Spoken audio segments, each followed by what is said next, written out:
If you would have to give one holiday spirit message, what would it be?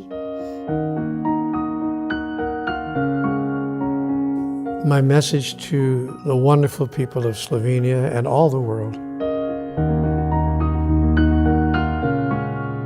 However life has been for you, whether it's been good or not so good,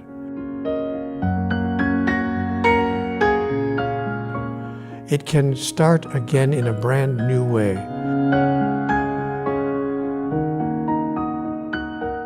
You can use the beginning of this year as the beginning of a brand new adventure.